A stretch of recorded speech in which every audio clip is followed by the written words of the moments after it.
G'day, guys. Welcome to a special episode of Secure the Bag OT. Joining me, as always, is my fellow Broncos supporter, Locky. With the season over, we thought it'd be only appropriate that we look into some of the highs and lows of the Broncos season together, take a little bit of a deep dive into next year, kind of see how we're tracking, see what's going to happen.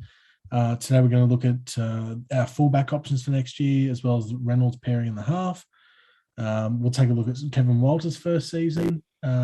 And we might have a little look into the best and the worst moments of the Broncos season, kind of see how Brisbane compared to the other teams. And, I mean, mate, it was a bit of a shitty season, a little bit disappointing. Better than last year, though. Better than last year. Yeah, big step up from last year when you consider we got the wooden spoon. So, Yeah. yeah. I mean, once you hit rock bottom, the only way to go is up, right? That's exactly right. It's small steps. I mean, we recruited well, I guess. We've got Reynolds coming in now. That's going to massively help. I think the one thing that Kevin Walters and I was the one thing that he did that I was very happy with was got rid of some of those players that were on a lot of money that were taking up a lot of the cap space. You had Milford, who was on $1 million. You had Matt Lodge, Tavita Pangai, all great players. But it didn't leave the Broncos any area to go and recruit players. No. So in that sense, I'm really glad to get rid of some of those players. Like, again, Milford, he's been a great servant of the Brisbane. He was in the 2015 grand final, but he hasn't lived up to that hype since then. So he dropped off massively, I think. For me, it was kind of just a huge downward spiral since that grand final. Yeah, he'd show moments of brilliance. Like, there are a couple games where he's like, "Oh shit, this is what he's capable of." But more often than not, you look at him and he's dropping the ball, he's making interceptions, and it's just at the end of the day, I think we needed a new halfback pairing. So we had 10 half pairings, and that's the thing. We need a complete Milford was the crux of that, though. Milford was where it was going wrong, you know. That's right. And now that we've got Reynolds coming in, he's got a lot of experience. He's played the grand final, you know. Like I feel like he's going to help massively.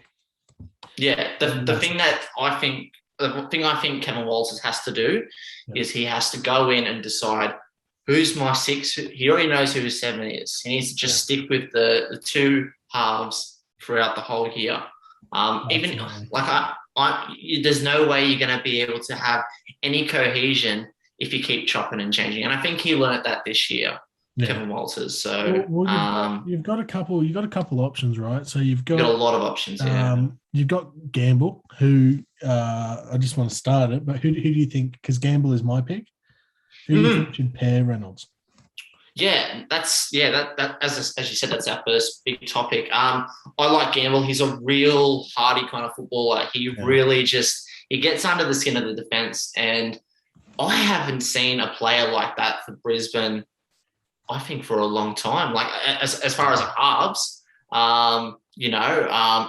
people say he's dirty. I don't think he's dirty. I just think he plays with a lot of aggression. He plays with a lot of aggression. That gets him into a lot of trouble, yeah. Yeah, that's exactly right. I remember he got under the skin of Jesse Ramey when we played the Sharks. Yeah. I'm surprised. I still don't understand how Jesse Ramey got away from smacking him in the face. But I like Gamble in the six. Corey Pakes, I think, needs a bit of work. He's come on as a hooker when Jake Turpin's been either injured or ruled out. So my guess my pick between the two would be between Gamble and Kelly. Kelly's a more as well. Don't forget. I would not take him out of the centers. I think he's a center out and out, right? So there was a bit of conversation about him pairing Reynolds in the halves, and just for me, that's a big no. Kelly, I don't think Kelly's as good as Gamble is. No. Yeah. But I do think you've got to. The thing with Kelly is when Kelly first started playing first grade, he was an out and out halfback. So you've really got to find the best halves player that's going to complement Reynolds' ball playing. So when I think of Tyson Gamble, I think of like a really strong 5'8", like a Jack Whiten. who can just like bust through the line. Jack White was the big difference for Canberra. And everyone's going down the rail of saying, well, Tyson Gamble is still very inexperienced, but he played, most of the games in the halves this year, whether it was alongside Milford. If you give him that spot and you say, okay, this is now yours and Reynolds, you guys own the halves, show me what you can do. If you give him that extended run of games and don't chop and change and keep Reynolds and him together, he's got to cement himself in that half. Yeah. Right. You can't. He needs to be told by Walters he can't go into this season there can't be 3 or 4 options. It needs to be him and Reynolds, and he just needs to cement himself in that halves, and good performances will just come naturally. The first thing that Walters has to do is say, okay, Reynolds, how do you want to play? Because we'll work around you. So they should. No, exactly. He's one of their biggest recruits that they've got for next year. Alongside players like who else have we got? Guy from Penrith. I can't think of his name now. Big forward. Kurt Capewell, So I think he's just got to realise is that with a fair good players coming next year, that this team is going to be a lot different. It's going to be very hard to cement your spot, though. I think that's the biggest part. That's going to be a lot of these young boys who've been playing a lot of football. It's going to be very hard for them to cement their spot. We've also got Brenko Lee coming in, don't forget. So, I didn't realise he got signed by Brisbane until the other day. Yeah. Looking at it. So he used to play for Melbourne Storm. He's a great out-and-out centre. He's a fantastic centre. He can play out on the wing as well if he wants. Yeah, that's right. But I think Brisbane have done really well in recruiting. They're going to have that depth, because I know that throughout the year when Herbie Farnworth was injured, they put someone like David Mead in the centres alongside him. Tessie New was in the centres for a fair bit. At least now that Walters is now putting together a roster that is his roster, because he kind of took on Seabolt's roster with a lot of those players that he had this year. Yeah, so agreed. I mean, with our centres are pretty strong now, right? So you've got Staggs and Capewell can play in the centres. So he plays second row and centres, right? So it really depends how he wants to set up. But he's recruited well. But so I think for both of us, let's go Gamble to pair Reynolds. Yeah, 100%. Makes most sense. That's not to say that I don't think the other players will get a crack, because I think they will. There'll be times when Gamble will get injured. Or vice Reynolds versa. Getting older, right? Reynolds getting older. He'll need some games off. So that's right. You might rest him for your Tigers game and your Titans game and stuff, right? You might rest him for your smaller games. Maybe not Titans anymore, considering they made the final. Yeah, no. Maybe your Bulldogs games and stuff. Yeah, 100%. But I think. But all in all, I think it's good recruiting, right? 100%. We did it a bit too late because we finished nearly the bottom of the table, right? I mean, if you look at Kevin Walters' first season as head coach, first full season as head coach, if you look at it kind of collectively on a scale of 1 to 10, what would you rate it? I've got a lot of respect for Kevin Walters. I probably put it at a 7. Clearly. Yeah. 7. Yeah, I put him as a 7. I think the reason I say that is because we had 5 new coaches coming into this season. Yeah. And out of all the coaches, he turned up. He was getting them to play for each other. They weren't. Compared them to a team like the Bulldogs, who were getting flogged every week. Correct. Or the West Tigers. He still had them playing for each other, and they were getting better through the end of the season. Yeah, you could see the effort. You could see towards the very end of the season, and we'll talk about our favourite moments, right, in a bit. We were kind of on the upward trajectory, right? 37-18 Cowboys. I mean, narrowly lost to the Knights. 1 point between us and the Roosters. Winning against the Warriors and then the Knights in the final round. We were in the upward trajectory, right? We held Penrith to 18 points. Not many teams did that this year. That's right. Yeah, that was. Yeah, That's true. And you got to put that into consideration as well. Yeah. And there are a lot of close games. There are a lot of huge blowouts, but there are a lot of close games, right? A lot of 1 point. Yeah. Which is No, kind of okay, I guess. Right? I probably wouldn't give it a 7. I'd actually be looking at like a 4.5, to be honest. I think one. Yeah. Sorry, Kevin Walters did as much as he could with the team he had. Right, like he inherited a pretty shitty team. Milford wasn't in form, no Boyd anymore. Like we were a mess, right? I think this coming year he's recruited well. Kurt Capewell just came off winning the grand final. Reynolds second place in the whole comp. Brenko Lee coming off a great season. Like I think we've recruited well, and that'll probably help. But as far as this season that just went, it was pretty. I probably couldn't give it a 7, man. It was a development year for me. I think it was a way to just kind of get an idea of it was his way to, a lot of first coaches. There was a lot of controversy through this year. Players revolting against Kevin Walters. Yeah.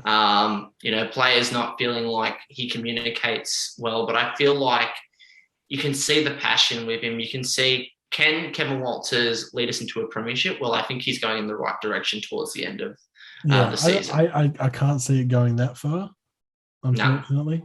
Not with the quality of like Penrith and your Storm and even the Titans now looking really quality. Like probably one of the worst things we did was selling Fafita to the Titans. Like good on him for jumping ship and knowing when enough is enough. You got to realise that was out of Kevin Walters. That wasn't Kevin Walters' decision. Yeah, right?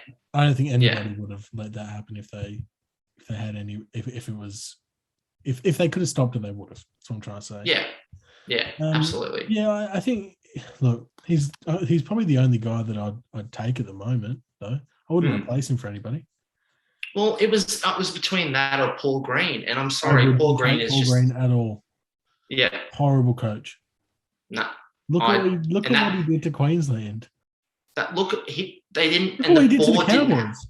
Yeah, I know. Yeah, and look where they are now. So don't get me started with Paul Green. Yeah, no. So they didn't have a lot of options. That was the thing, and I think Kevin Walters, great player. The whole thing is that sometimes great players don't always make great coaches, but he's got a lot to learn. He's got a lot to learn, and I think he's going in the right direction. Again, now I'm thinking about it. 7 was I think he's coached a lot of these boys before in the Queensland setup, and when he was around the Australian squad, he would have coached a lot of them, right? Like, he's probably the best man on the job. One of the best. He was one of the best available, at least. But I mean, let's not beat around the bush. We've got one more position to cover before we get into our highs and lows of the season. It's the battle of the fullbacks. So for anybody watching, I mean, just for some clarity, you've got Farnworth, Cabo, you've got Sarko that's there, and then you've got Tessie as well. This is going to be a headache for Kevin Walters. I was thinking about this just before we started recording, and it's tough, right? Because you've got 4 really, really great players that all want the same position. You got Tessie, who played, was it from round 15 or something like that? He played. He got chucked in for when they versed Canberra. He got chucked in at fullback, and he was playing fullback up until then, and then they shifted to Sarko. Yeah. So I mean, from round 14. So, like, he did well at fullback. I like Tessie. I think he's explosive. He's good on his feet. I don't think. I'm trying to think of who else, right? I actually think Isako is probably our best at fullback. So, look, I'm going to have to disagree with you there. Unfortunately, and I like Isako. He's probably one of the players who I've seen really develop. But he does some amazing things, and that's the biggest problem with Isako, is that we saw what he did against the Titans, where he takes the ball, nearly runs about 75 meters, passes it to Gamble, Coates in the right-hand corner. He does some really great things. He's got a great step. He's got lots of speed. But when it comes to being in position, he struggles. And I think he's really tried to test himself to become a fullback, but I feel like he was stronger when he was playing on the wing. Now that we don't have Xavier Coates there, it's going to be... He's going to have to realise that that's where he's best fitted for the team if the team wants to succeed. Mm-hmm. I don't completely think Asako is the best option. I like the look of Selwyn Cabo. Really? So Selwyn Cabo is, if anyone doesn't know a lot about him, he first started, his first game he played for Brisbane was when we versed the Dragons. He was playing in the centres, and he had some really nice touches, and he played in the Entrust Super Cup Grand Final, and he was so explosive for the Seagulls, the Wynnum Seagulls. He's still very young, but he just reminds me of a Greg Inglis or a Latrell Mitchell. He just can burst through the line and just make something out of nothing. Again, hasn't had a lot of experience in the top grade, and when he has been playing, he's been playing in the centres. That was the same with Tessie. Tessie was playing in the centres and then he shifted to fullback. Yeah. So, look, if I was choosing who's looking, and he looks so fit. He's so fit, and I feel like, again, with someone like Farnworth, he's got these really good combinations with, when Milford was playing, but a lot of his other wingers with Corey Oates and Katoni Staggs. So I wouldn't move Farnworth out of position. So if I was picking the team tomorrow, Farnworth is a centre or a wing at most. Yeah, 100%. Like Dane Gagai. So you reckon Cobbo's got the jersey? Oh, look, if I was picking a team tomorrow, I'd pick him. If Walters was going for experience, then yes, I would either go Tessie or Asako. Yeah. See, Tessie for me, right? Tessie had a really good 2021, I feel, right? Yeah. So I got some of his stats here. Played every game after round 15 at fullback. He scored 7 tries, assisted 3 in 10 games. So one try contribution a game. Yeah. That's not bad. They're good stats. They are. In those last games, we were on the upward trajectory, right? So, I mean, Asako was all right at the start of the year. But, yeah, for me, I think Asako takes it, but it's between him and Tessie for me. I think he had a lot to prove with the passing of his dad too. Yeah. He went through a lot last year. Didn't play a lot of games. Yeah.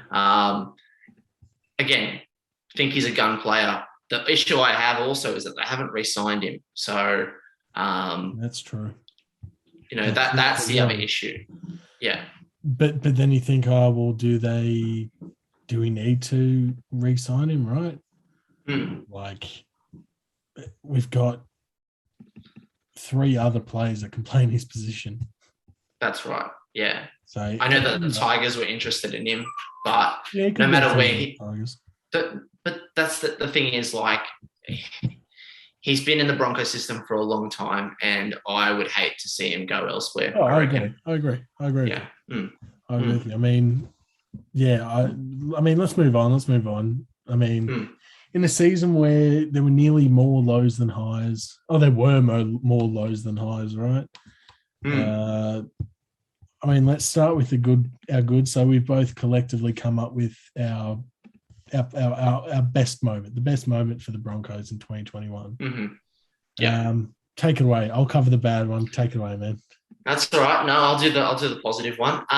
Yeah. So just as you said, there weren't a lot of positives, but I can't remember what round it was, but I know it was towards the end of the season.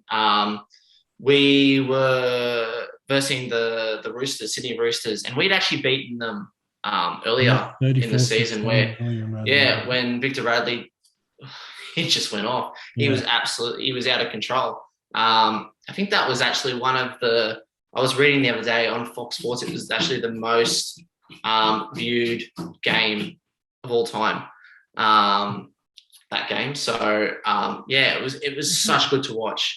But the one that I'm referring to, it was so hard to watch. We played so well, and unfortunately, just in the end, the difference between winning and losing was a pathetic, ridiculous slap in the face that was called back by none other than James Tedesco, which actually in the rules, you're not allowed to challenge against, I'm pretty sure that he was challenging against the forward pass. Mm-hmm. Sorry, the knock on. Wasn't a knock on, but they found evidence that Flegler had made contact with Tupiner in the face. Right. As sad as I was that we lost, I was super proud of the performance. I actually had people messaging me saying how great they played. Honestly, it's not like you can look back at round 11 where we did win, right? And that was probably my highlight. But you look at this game and how well we played against the Roosters, who had a really good run in the finals as well, right? Yeah. And this was relatively close to the end of the season. We scored, 3 tries apiece. I mean, Tyson Gamble converted well. Everything just went right? And if it wasn't for that field goal early in this, 71st, 72nd minute, they kicked one early. Yeah. We were looking really good. That's right. And again, although we lost, I think you've got to look at that game, especially in being really optimistic, because from then we were kind of on the up, right? Yeah. We came out that next week, won against the Warriors, and granted we didn't play great against Sharks, but then we came out the final round and smashed the Knights. Yeah, that was that was a really good turning point for our season, I think. And that was 100%. Yeah, we weren't doing great, right? And again, we won a couple big games at the start of the year, against the Bulldogs, which is nothing, right? We kept them not much of an effort. Yeah. Then we got we won against the Titans, and we kind of had a good game against the Roosters, as we just talked about. But yeah, that 20-21 loss was a real big turning point for us, I think.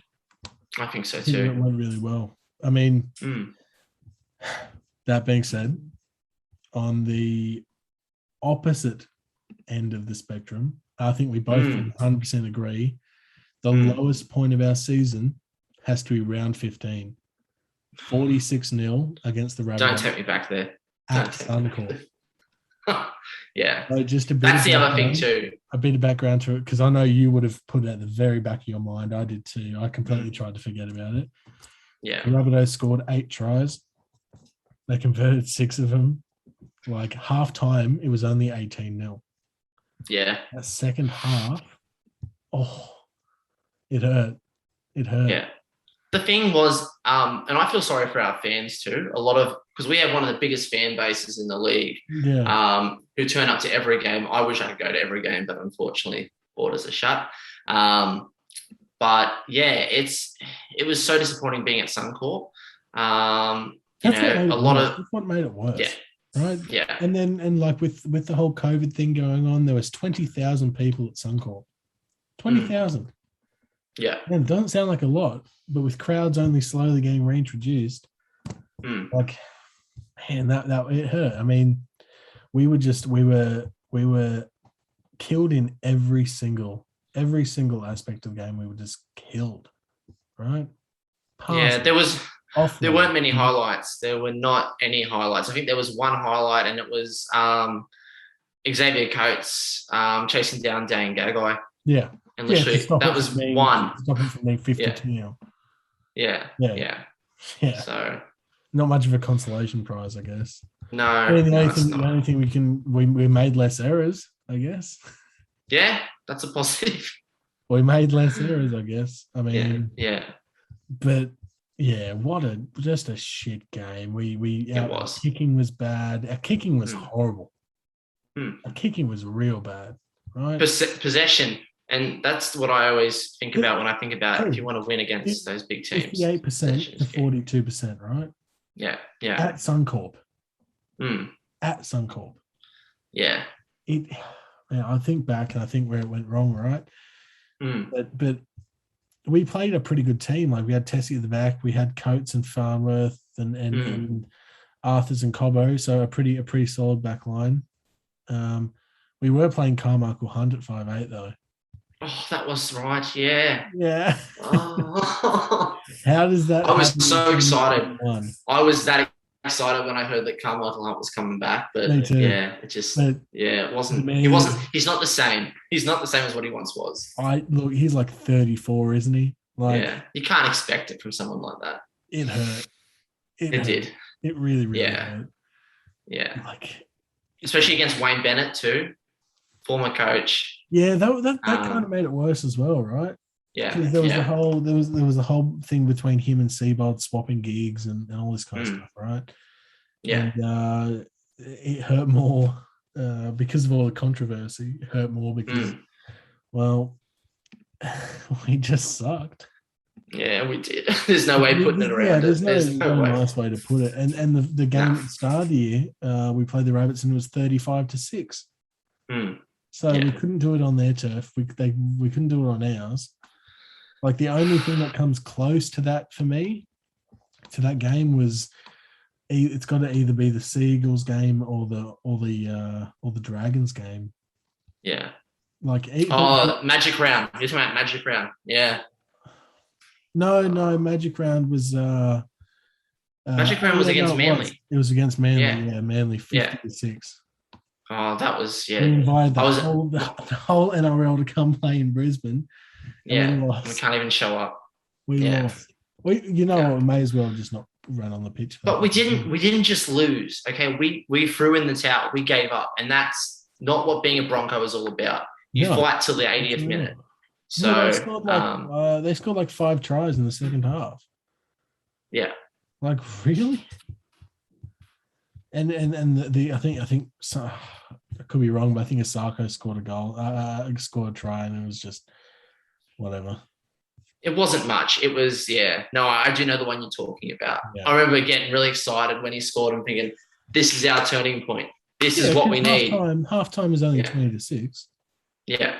So that one try just before the half, because I think it was like a minute or two before the half. Like, it gave me hope. But I mean, all in all, we gave our ratings for the team for the season, right? You said 7, I said 4, maybe 4.5. Next year we'll be much better, I think. Oh, I do. There's just going to be a massive improvement, and I know, it's probably too early to say that, but I feel like we'll be a different team next year. Yeah, also, the addition of Dave Donaghy has been really, and Ben Eichen has been really good, I feel like, for the club as far as the recruitment side of things. Two very intelligent men in the NRL world, and you can just see the difference that Ben Eichen's made as being head of football. We needed a bit of direction from like a top club level. We've been missing 100%. Because Wayne Bennett, I mean, for his worth, he does a great job of all that kind of stuff, right? And once we lost him, that was Kevin Walters. That's not him. Yeah, that's not him. That's right. That's exactly. Any closing comments before we end it? Just one thing. I just want to say that I think, as much as we've had a lot of lows this season, I do think that the one player who he's just been. I remember when he first made his debut, but Payne Haas, he's just been one of those players. We could not talk about him. We could not make a single reference to him, but he has been amazing for us.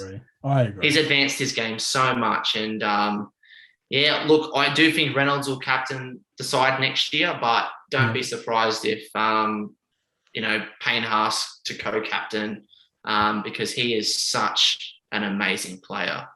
He is just. Yeah, I think he's, if he stays with the Broncos. I mean, I remember talking about this guy a few years ago, right? And he's just he's a talent, man. He's a talent. He is, yeah. And if he can stay fit and stays with the Broncos, he's going to go far. That's the big thing, staying fit, because I know he had an injury towards the end of the year, but I think he'll recover pretty quickly. I don't think it was much. I think it'll be fine. Nah. But yeah, I think he at 21.